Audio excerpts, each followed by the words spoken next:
పరమ పూజ్య అవధూత దత్తపీఠాధిపతి శ్రీ శ్రీ శ్రీ గణపతి సత్యనారాయణ స్వామీజీ వారు రేపు అంటే 12వ తేదీ సాయంత్రం 5 గంటలకి కైకూరు దత్తాశ్రమానికి వస్తున్నారు. వారు రాగానే మనకి అందరికీ కూడా మహాదర్శనం ఇచ్చి మనందరికీ కూడా మనం ఉద్దేశించి అనుగ్రహ భాషణ చేస్తారు. 13 ఉదయం అద్భుతమైన కార్యక్రమాలు 2 కార్యక్రమాలు ఉన్నాయి.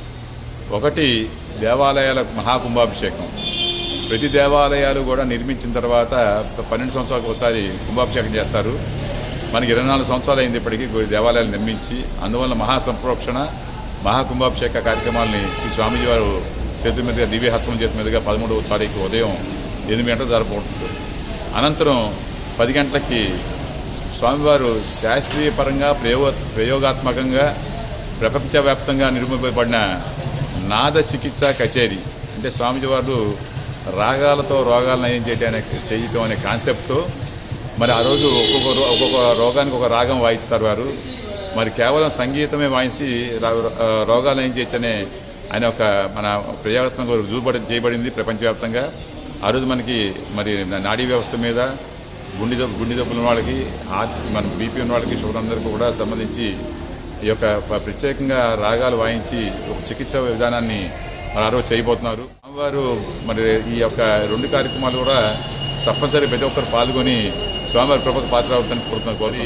హీలింగ్ కాన్సెప్ట్ అంటారు, అంటే రాగాలతో రోగాలు ఏం చేయడం హీలింగ్ కాన్సెప్ట్ని స్వామీజీ మనందరికీ అందించబోతున్నారు. ఎందుకంటే మనందరికీ తెలుసు సంగీతం అనేది మన ఆరోగ్యం మీద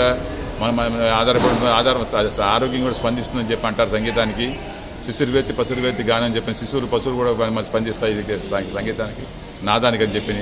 అట్లా ఆ నాదాని మీద స్వామీజీ వారు ప్రత్యేకంగా మరి ప్రయోగాత్మకంగా కూడా సైంటిఫిక్ కూడా ప్రపంచ దేశాన్ని యాక్సెప్ట్ చేశాయి. అటువంటి నాద చికిత్సా కచేరీ మనకు అందిస్తున్నారు. అంటే స్వామివారి చేతుల మీద జరిగే ఆ వైబ్రేషన్స్ అద్భుతంగా ఉంటాయి కాబట్టి అందరూ పాల్గొనాలి. కాకపోతే కేవలం ఒక్కరోజుతో తగ్గిపోతాయని కాదు, స్వామివారి ఈ యొక్క మ్యూజిక్స్ అన్నీ కూడా మనకి యూట్యూబ్లో దొరుకుతాయి. కూడా మనకి రోగాల నుంచి ఉపశమనం లభిస్తుంది, మంచి జరుగుతుంది. కాబట్టి ప్రతి ఒక్కరూ కూడా అద్భుతమైన కార్యక్రమాల వరకు పాల్గొని సాక్షాత్ ఆ దత్త స్వరూపుణ్ణి దర్శించుకుని మరి అందరూ కూడా లబ్ధి పొందుతారని చెప్పని వారి యొక్క ఆశీస్సు పొందుతారని చెప్పి ఆశిస్తూ జై గురుదత్త.